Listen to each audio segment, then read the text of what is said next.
Welcome, everybody, to another Thursdays with the Mayor. We got a city council meeting coming up on Monday at 6 p.m. at the airport terminal. I'd like to go through real quick the city agenda. Obviously, roll call and everything goes down to the consent agenda, where we'll speak about a licensing for First Street Brewery Company here for the annual Stash Bash event. Get down to the turkey trot, an approval of a request there. Really nothing major there. Get down to the public hearing on a liquor license for the Duncan Field Sodbusters for their games. That's important. Michelle Beaver will give us an update with South Heartland District Health Department.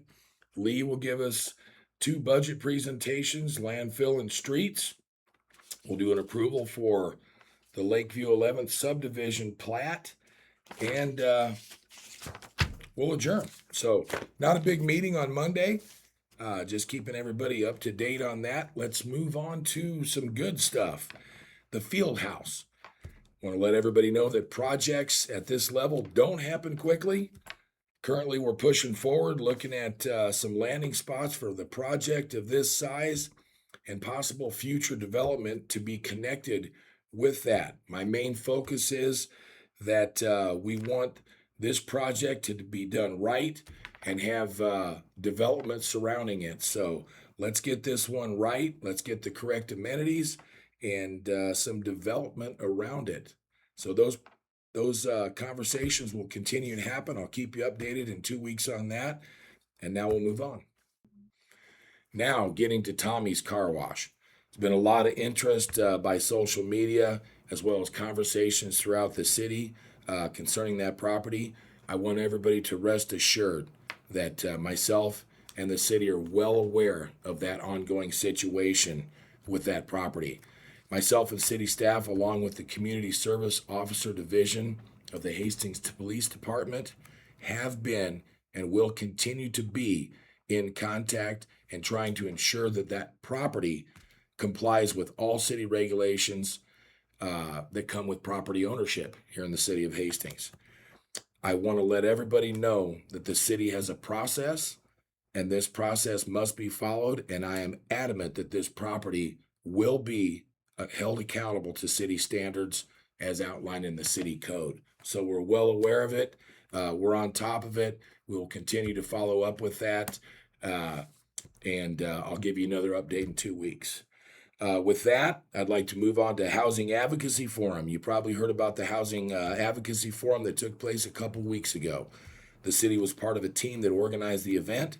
There was a good turnout with about 30 people who attended the meeting and received information, filing HUD fair housing violation forms, maintenance requests, tenant rights, and connecting with advocates. Meetings like this will be likely held periodically going forward. Clean, safe rental housing is something I'm passionate about, which is why I wanted the city to be involved. With that said, I know we also have a lot of good, responsible landlords in Hastings. Just because a meeting was organized to help provide tenants with resources is not a reflection on all property management in Hastings. Zoning public meeting. The public is invited to a zoning public meeting from 5 to 6:30 on Thursday, July 23rd in the meeting rooms at Hastings Public Library, 314 North Denver Avenue. Development Services Director Kevin Kubo and City Planner Ember Batalon will lead a discussion about zoning for adult establishments and short-term rentals. These two issues are being discussed together because statutes and court cases have addressed these zoning categories, and Hastings City Code has limited language about them. Adult establishments are addressed in the city code as a conditional use permit, but there are no districts where the CUP is allowed. Adult establishments are broken down to the assembly and retail categories. The assembly adult establishment includes spaces for people to gather, which includes matters of sexual nature, such as adult bookstores, adult movie theaters, and adult cabarets. There are 2 U.S. Supreme Court cases that made determinations as to how a community can regulate these. Retail adult establishment includes any business that sells products or services to clientele over 18 years of age, such as tattoo parlors, cannabis dispensaries, bars, and liquor stores. These definitions of assembly and retail adult establishments are what the Development Services Department has proposed, but needs public input into how to regulate them. Any code addressing adult establishments or short-term rentals must adhere to state and federal decisions. The Developmental Services Department will take a public feedback during the July 23rd meeting to create drafts of codes that address adult establishments and short-term rentals with the parameters of state and federal laws. Keep an eye out for the follow-up meeting as well as a few other public informational meetings as well here. A community open house for artists to share their proposed design for painted crosswalk project, and a public meeting to share the start of the brownfield cleanup for the middle school. These other meetings will likely take place in August. I'll share more information as those dates get closer. Let's move on to some events here. HYAC annual meet at the Aquacourt. HYAC's annual swim meet will take place at the Aquacourt Water Park main pool on Saturday, July 11th. The wave pool and lazy river will remain open to the public. Normal operations will resume on Sunday. Echoes the Heartland. George Custer and the Great Plains History, Landscape, and Legacy. Join speaker Jeff Barnes at 2 p.m. Saturday in the Hastings Public Library meeting rooms at 314 North Denver. It's for a look at how George Armstrong Custer transformed the Civil War hero into a frontier figure. Fully immersed in the vast, wild heart of the American West, Jeff Barnes has followed Custer's 9-year path across the Great Plains from 1867 in Nebraska to 1876 in Montana. Using Custer's trail as his route, Jeff has collected the imagery and the stories to show how the energy, danger, and beauty of the plains may have influenced Custer and helped shape his complex legacy, and why his story still begs reflection a century and a half after his death at Little Bighorn. This part of the library's ongoing Echoes of Heartland speaker series presented by Humanities Nebraska. Sensory Night at the Hastings Museum. Join the Hastings Museum for a special event designed with extra sensory-friendly supports in partnership with the Kids and Dreams Foundation. Sensory Night will take place 5 to 7 p.m. Saturday, July 11th, with tools and resources available to help make exploring the museum more comfortable and accessible for all guests. From sensory maps and social narratives to headphones and sensory bags, there'll be additional supports available throughout the evening. The museum is open to everyone of all ages. Sensory Night resources are available 5 to 7 p.m.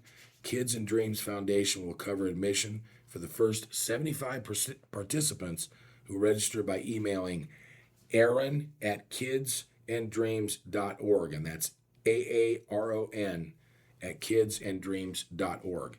Page to Stage, Frozen. Actors from the Crane River Theater are back at the Hastings Public Library meeting rooms for Page to Stage, this time for Frozen. 10:30 a.m. to 12:30 p.m., Monday, July 13th. Join Elsa, Anna, Olaf, and all your favorite characters as they read, perform, and engage with us in this fairy tale adventure that you don't want to miss. All ages are welcome. These are always a lot of fun. Last year's production was The Little Mermaid, right, Tone? And it was quite a hit. So please come enjoy that. I know Frozen was a big deal. I know my kids absolutely loved it, and I think we had to watch it twice. I think there was a 2, wasn't there? I think there was a Frozen 2 that I've watched as well. So what a cool thing. Bring everybody out so we can get together on that. Last thing I got for you today is phishing email warning. The City of Hastings is issuing a warning to the public about phishing emails posing as city employees and other city officials. These emails use a sending email address not affiliated with the City of Hastings, but is made to look as an official City of Hastings email. The malicious emails come from the following email address: planning-dept.cityofhastings.ne.gov@usa.com. Once again, planning-dept.cityofhastings.ne.gov@usa.com. This email and domain are not affiliated with the city of Hastings and are posing as real city employees. Report this email as phishing/spam and delete emails like this from your inbox. Do not interact with the email in any other way. Do not send money.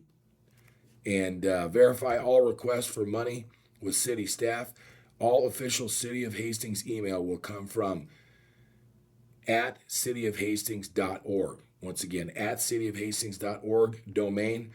The USA.com domain is not affiliated or controlled by the City of Hastings. I don't want anybody to get scammed by any of this, so we wanted to make people well aware of this. I know that's out there. It's a terrible thing, and I don't want it to affect any of our citizens, so be careful, okay? And God bless everybody. I'll see you in a couple weeks with some more updates, and God bless y'all. Bye-bye.